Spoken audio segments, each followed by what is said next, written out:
प्यारे बच्चों, आपका बोर्ड एग्जामिनेशन अब आपके एकदम नजदीक आ चुका है कि सर जी क्या पढ़ना है, क्या छोड़ना है, क्या इंपॉर्टेंट टॉपिक हो सकते हैं जिनको मैं कवर कर लूं तो मेरा एग्जामिनेशन अच्छा हो जाए।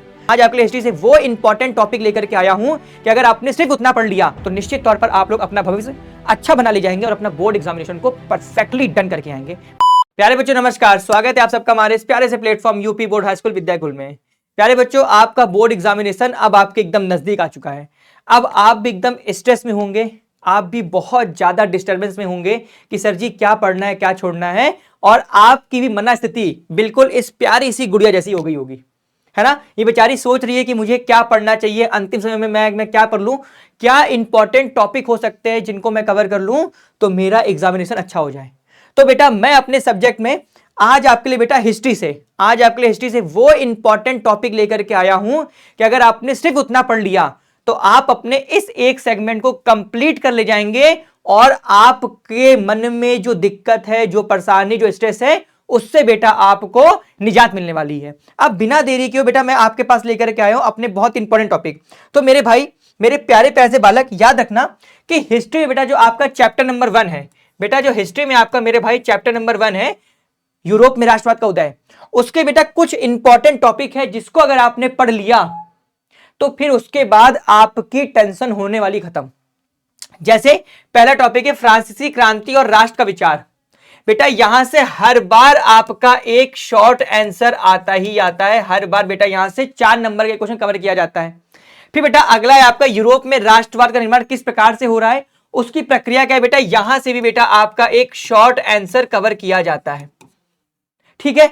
फिर बालक 1848 उदारवादी क्रांति, ये भी आपका बहुत इंपॉर्टेंट टॉपिक है, यहां से भी आपको हर साल पेपर देखने को मिलता है, आप इसको चेक भी कर सकते हैं। फिर बेटा जर्मनी और इटली का निर्माण, बेटा यहां से आपका बेटा एमसीक्यूज आता है, ये आप लोग इस बात को याद रख लीजिए। अगला जो इंपॉर्टेंट बेटा वो है ब्रिटेन की अजीब दास्तान और राष्ट्र की दुष्कल्पना। बेटा यहीं पर आप लोग पढ़ते हैं किसके बारे में, मरियाना के बारे में, है ना। यही बेटा आप लोगों ने पढ़ा था किसके बारे में, मरियाना के बारे में, जो कि फ्रांस राज्य का क्या थी, रूपक थी। यही बेटा आप लोग पढ़ते किसके बारे में, बेटा मेरे भाई जर्मेनिया के बारे में। तो भैया अगर आपने इतना कवर कर लिया चैप्टर नंबर 1 से तो दोबारा आपको चैप्टर नंबर में बेटा पढ़ना नहीं है। एक बात तो ये हो गई। आइए दूसरा देखते हैं। दूसरा बेटा चैप्टर है आपका क्या, भारत में राष्ट्रवाद का उदय या भारत में राष्ट्रवाद।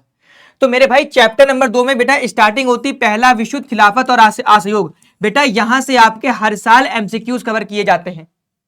ठीक। फिर बेटा आपका आता है रॉलेट एक्ट, है ना, रॉलेट एक्ट। बेटा यहां से आपका एक लॉन्ग आंसर बनता ही बनता है मेरे भाई, तो आपके लिए ये भी इंपॉर्टेंट हो जाता है।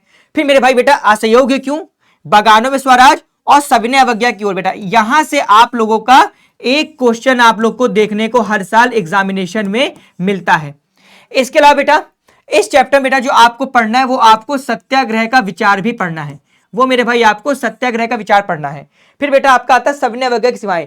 अगर आपने ये 4-5 टॉपिक कवर कर लिए तो चैप्टर नंबर 2 हो जाएगा आपके लिए एकदम कंप्लीट, दोबारा उसमें से आपको कुछ भी नहीं पढ़ना है। फिर बेटा चैप्टर नंबर 3 देख लो, भूमंडलीकृत विश्व का बनना। चैप्टर नंबर 3 है बेटा आपका ना भूमंडलीकृत विश्व का बनना। इसमें मेरे भाई जो रेशम मार्ग है वहां से बेटा हर साल क्वेश्चन पूछा जाता है, हर साल क्वेश्चन आता है बेटा।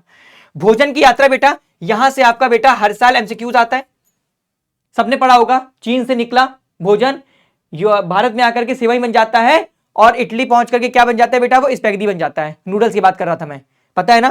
फिर बेटा 19वीं शताब्दी क्या थी, क्या क्या डायमेंशन थे, आविष्कारों की शताब्दी बोली जाती है, यहाँ हर एक नया इन्वेंशन हुआ था, वो आपको यहां पढ़ना पड़ेगा। बेटा विश्व अर्थव्यवस्था का उदय, ये भी आपके लिए इंपॉर्टेंट टॉपिक हो जाता है। भारत से अनुबंधित श्रमिकों का जाना, ये भी आपके लिए इंपॉर्टेंट हो जाता है। और महायुद्धों की अर्थव्यवस्था, यहां से बेटा आपके लिए एमसीक्यूज क्वेश्चन फ्रेम किए जाते हैं। तो अगर आपने इतना पढ़ लिया तो भैया चैप्टर नंबर 3 में आपको दोबारा और कुछ पढ़ने की आवश्यकता नहीं है मेरे भाई, इस बात को आप लोग याद रख लीजिएगा। लेकिन मेरे भाई जितने मैं आपको यहां पर टॉपिक बता रहा हूं, ये टॉपिक आपको कवर करने ही पड़ेंगे, इस टॉपिक को आपको छूना ही पड़ेगा अगर आप चाहते हैं कि आपके बोर्ड एग्जामिनेशन में नंबर अच्छे आ जाए। मैं चुन चुन करके टॉपिक लाया हूं, अगर सिर्फ इतना टॉपिक आप कवर कर लेंगे मेरे भाई तो निश्चित तौर पर आपको एक्स्ट्रा कुछ भी नहीं पढ़ना है, हिस्ट्री सेगमेंट आपका कवर हो जाएगा, हिस्ट्री सेगमेंट आपका कवर हो जाएगा, एक्स्ट्रा कुछ भी आपको नहीं पढ़ना है, बस इतना आप पढ़ लीजिएगा। अब बेटा याद रखना है बेटा जो रेशम मार्ग है ना, यहां से आपका लॉन्ग आंसर बेटा कवर होता है, यहां से मेरे भाई आपका एक लॉन्ग आंसर कवर होता ही होता है। चलिए अब हम लोग आगे बढ़ते हैं चैप्टर नंबर 4 पे।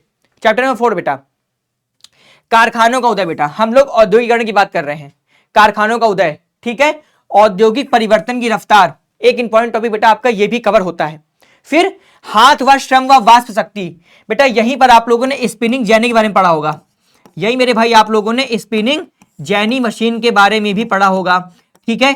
तो बेटा यहां से आपका क्वेश्चन कवर किया जाता है, यहां से इन दोनों टॉपिक से बेटा आपका एक शॉर्ट आंसर आता ही आता है,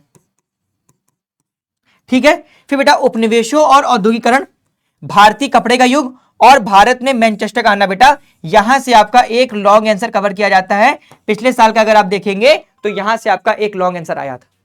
तो अगर आपने मात्र इतने टॉपिक कवर कर लिए तो आपका चैप्टर नंबर 4 एकदम से कंप्लीट होने वाला है और कोई आपको दिक्कत परेशानी होने वाली नहीं है।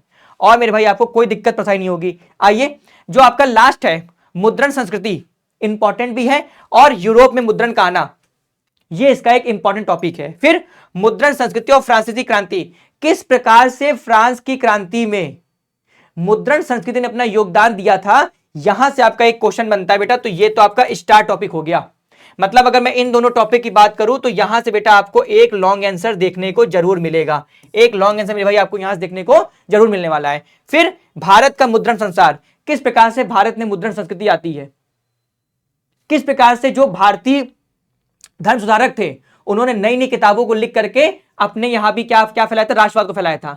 यहीं पर बेटा आप लोग रस सुंदरी देवी के बारे में पढ़ते हैं जिन्होंने अपनी आत्मकथा लिखी थी, अमर जीवन, बंगाली भाषा में, याद है ना। सब कुछ बेटा याद रखिएगा, वो सब बेटा आपके इसी में कवर होगा।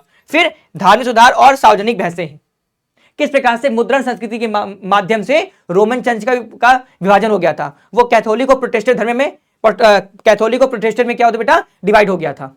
तो इतना अगर आप पढ़ लेंगे, अगर इतने टॉपिक आप कवर कर लेंगे तो आपको बेटा एक्स्ट्रा कुछ और पढ़ने की आवश्यकता नहीं है। अगर बेटा आप लोग ने इतने टॉपिक को कवर कर लिया तो आपको मेरे भाई एक्स्ट्रा आपको कुछ भी पढ़ने की आवश्यकता नहीं होने वाली। लेकिन शर्त यह है कि आपको बेटा इतना पढ़ना पड़ेगा, आपको बेटा इतना पढ़ना पड़ेगा।